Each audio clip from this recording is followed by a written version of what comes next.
My name is Emily Carter, I'm 34 years old, and 2 months ago I woke up in a hospital bed to discover my newborn daughter was being cared for by a stranger because my own mother had chosen a casino night over her grandchild.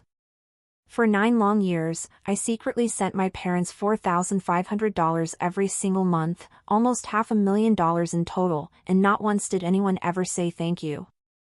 Instead, I was told, this is what daughters do.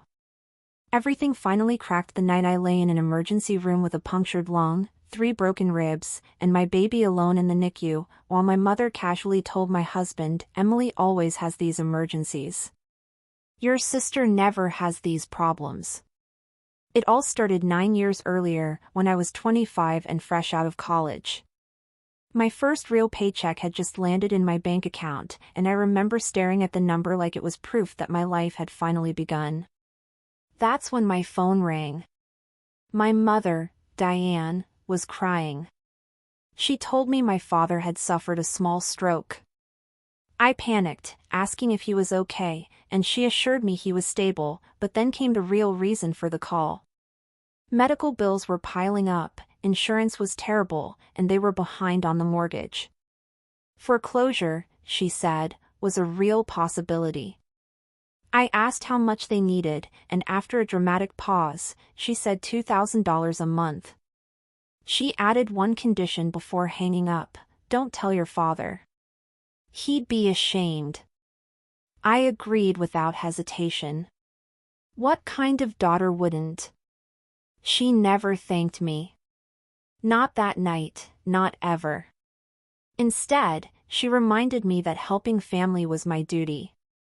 Just 3 days later, while scrolling Instagram, I saw my younger sister Lauren smiling at the camera, holding a brand new Louis Vuitton bag. The caption read, "Best mom ever." I stared at the screen for a long time. I almost called my mother to ask about it, but I didn't. I told myself it must have been on sale, that Lauren was probably going through something, that I was selfish for even questioning it. That was the first lie I told myself, and it set the pattern for everything that followed. By year 3, the amount had increased to $3,500. My mother explained that Lauren had found her passion and wanted to take an online marketing course to become an influencer. By year 5, it became $4,500. The house needed repairs, my father's health wasn't improving, and his medications were supposedly draining them dry. I never questioned any of it. I simply adjusted my life, canceled my gym membership, stopped eating out, and picked up freelance consulting on weekends just to make the numbers work. I was always tired. By then, I'd been dating Mark for 2 years, and he noticed the strain. One night, he gently asked when we'd start talking about buying a place together. I told him soon that I just needed to save a little more.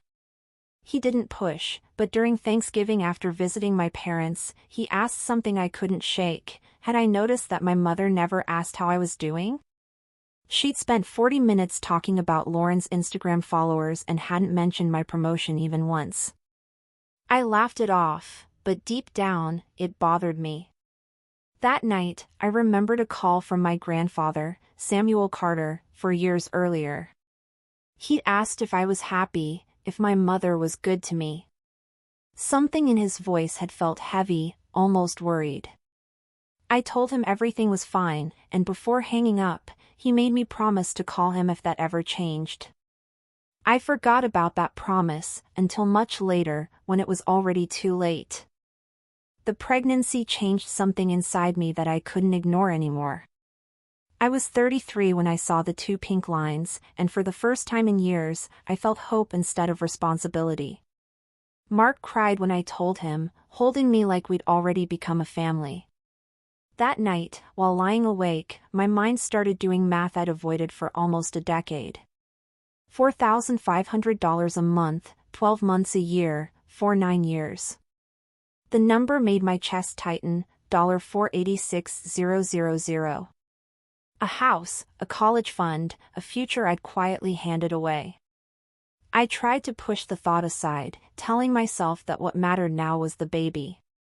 I called my mother, Diane, the next morning. I told her I was pregnant, expecting joy, warmth, something. Instead, she laughed lightly and said she'd been wondering when I'd finally give her a grandchild. I let the comment slide and gathered my courage. I told her Mark and I needed to save for the baby and asked if I could reduce the monthly transfers to $3,000 for a while. The silence on the other end stretched too long. When she finally spoke, her voice was sharp. She reminded me of my father's medications, their sacrifices, and accused me of only thinking about myself. Before hanging up, I heard my father's tired voice in the background suggesting maybe they should let me. Diane snapped at him to stay out of it, and the line went dead. That night, sleep didn't come. I scrolled through her Facebook and saw a post from 3 days earlier, Diane at a spa with her friends, cucumber slices over her eyes, captioned Self-Care Sunday. The same week she told me they were drowning in medical bills. I stared at the photo until my eyes burned, then wiped my tears when Mark found me crying at 2 in the morning. I told him it was hormones. Another lie, and this one came too easily. 7 months pregnant, exhausted, and still sending the money, Mark finally sat me down. He opened his laptop and showed me a spreadsheet he'd been quietly keeping. Every transfer, every excuse, every promise of just one more month. Seeing the total written out felt like being punched. That money could have paid for our child's future, our retirement, a life without constant anxiety. Mark wasn't angry. He was calm, which somehow hurt more. He asked me what our daughter would learn if I kept doing this, whether she'd see her mother as someone who gave until she had nothing left. When I whispered that I was afraid my parents would hate me if I stopped, he squeezed my hand and said then I'd finally know what I was worth to them. I wasn't ready to find out. But life didn't wait for my courage. 2 months later, on a rainy Thursday night, I was driving home from work, 36 weeks pregnant, thinking about a hot bath and sleep. I had the green light at Maple and 5th. I remember that clearly. The pickup truck didn't stop.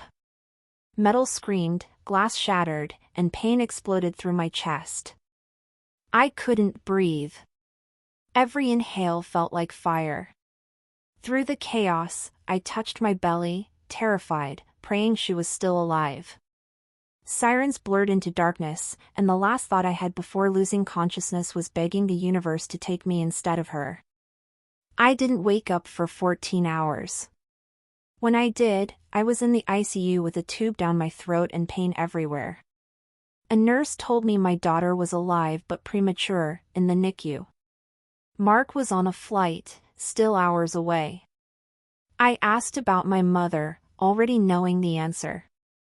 No one had come. My phone showed no missed calls, no messages, just an Instagram post from my sister Lauren, smiling on a cruise ship with a cocktail in hand.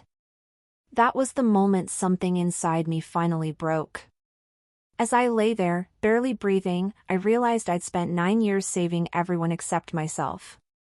And I knew, deep down, that once I was strong enough to reach for my phone, everything was about to change. When they finally removed the tube from my throat, my voice came out rough and weak, like it belonged to someone else.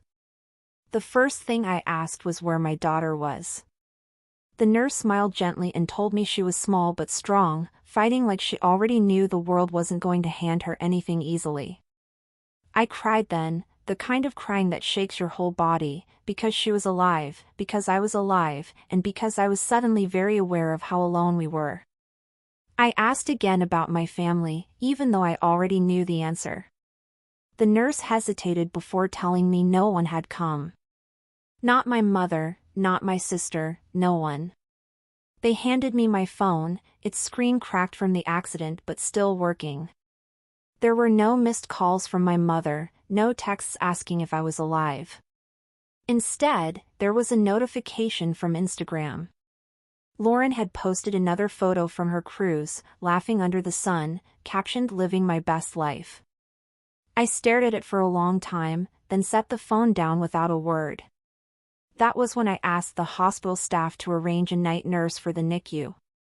If my family wasn't going to show up, I would make sure my daughter wasn't alone. About 40 minutes later, a woman in her mid-40s walked into my room. Her name was Grace, and she had the calm, steady presence of someone who had spent her life taking care of others. She explained she'd be with my daughter through the night.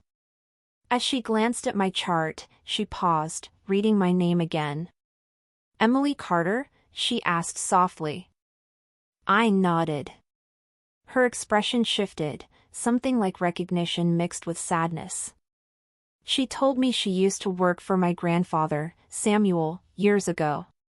He talked about me often, she said, about how worried he was, about how he regretted not stepping in sooner.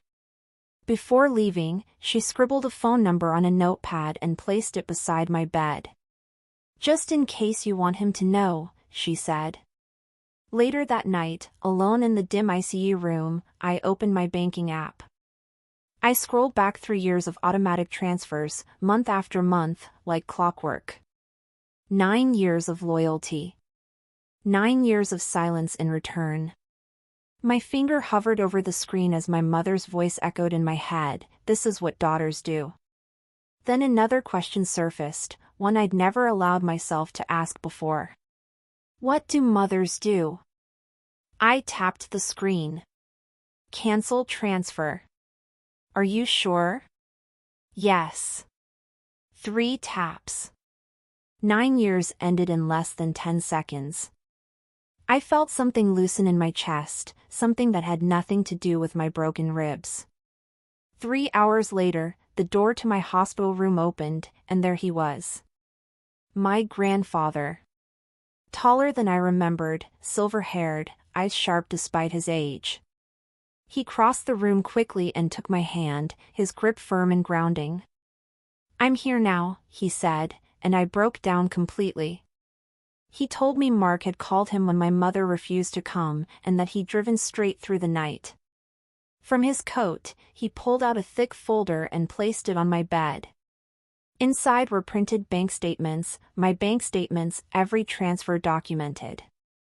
He told me he'd known for some time and had been watching, hoping my mother would stop on her own. Then he told me something that made my stomach drop. My mother had been telling the family I was selfish, that I refused to help with medical bills. She had even asked him, years earlier, to change his will so everything would go to Lauren. My grandfather hadn't agreed, but he'd waited, wanting to see who she truly was. "Tonight," he said quietly, "she showed me." Before I could respond, the door opened again. My father stood there, eyes red, shoulders slumped.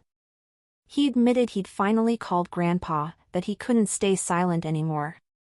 And then, just as the truth settled into the room, my mother walked in, perfect makeup, expensive perfume, ready to perform.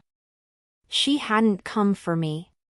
She'd come because she knew the truth was out. And this time, there would be no more lies to hide behind. My mother didn't look at me when she entered the room. Her eyes went straight to my grandfather, then to the folder on the bed. She smiled, the same polished smile she used at family gatherings, the one that always made people believe her. "Samuel," she said sweetly, "I didn't expect to see you here." My grandfather didn't return the smile. He didn't even offer her a chair. The silence between them was heavy, the kind that exposes truth without saying a word. Finally, she turned toward me, her expression shifting into practiced concern. "Emily, why didn't you tell me how bad it was? I would have come sooner." That was when something inside me snapped, quietly, cleanly. I didn't raise my voice. I didn't cry. I simply asked her where she'd been when I was in surgery, when my daughter was fighting to breathe in the NICU, when the hospital called her number again and again. She opened her mouth, then closed it. My father looked down at the floor, unable to defend her anymore. My grandfather stepped forward and opened the folder, sliding a page toward her. "Explain this," he said. It was a timeline of every transfer I'd made, highlighted and totaled at the bottom. Her face drained of color. She tried to pivot, saying it was family money, that I'd agreed, that I was overreacting because of stress. That was when my grandfather dropped the final truth.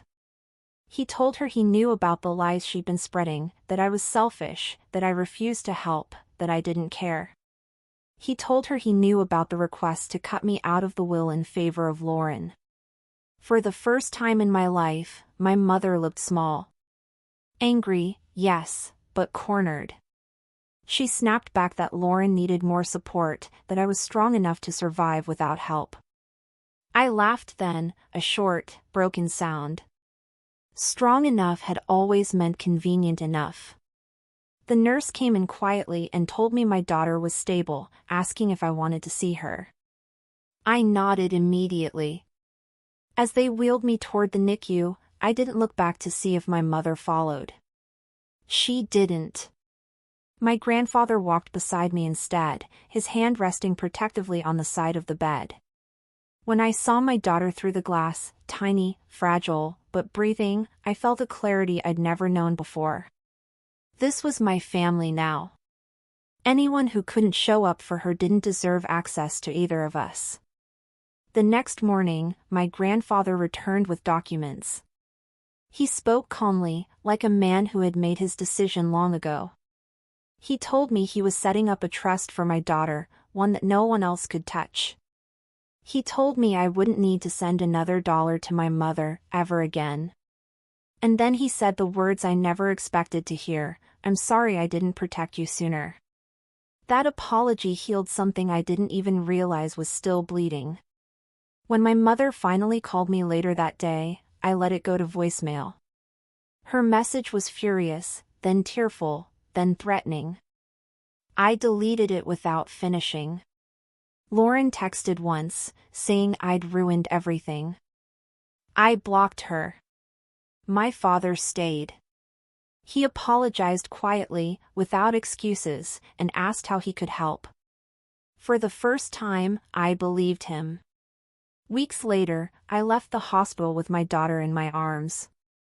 No dramatic confrontation, no final screaming match. Just peace. The kind that comes when you stop begging people to love you correctly and start choosing yourself instead. As I buckled her into the car seat, I promised her something out loud. I promised that love in our world would never come with conditions, debts, or guilt. And as we drove away, I realized I wasn't leaving my family behind. I was finally free. The house was quiet when we finally came home. No balloons, no welcome banners, no family waiting at the door.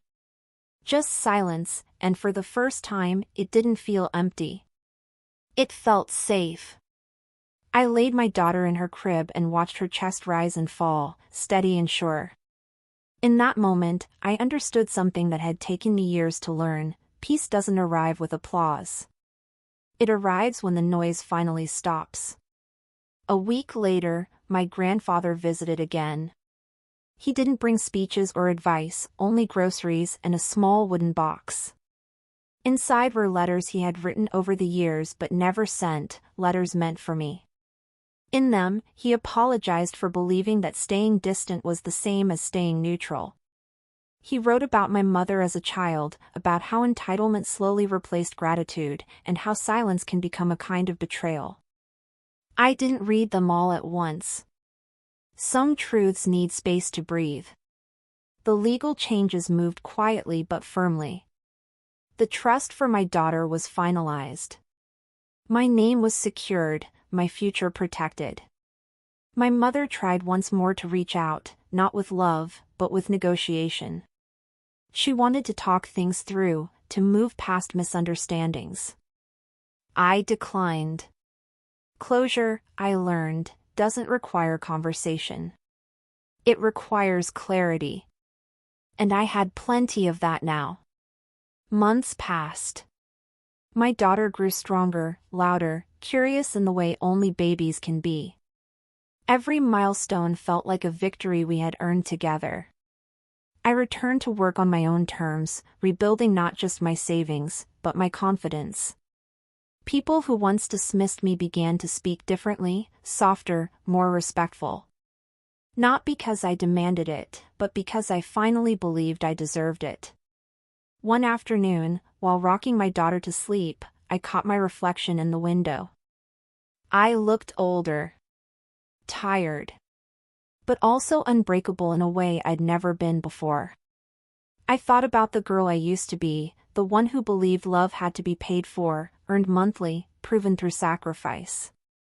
I wished I could reach back in time and tell her this: you were never weak.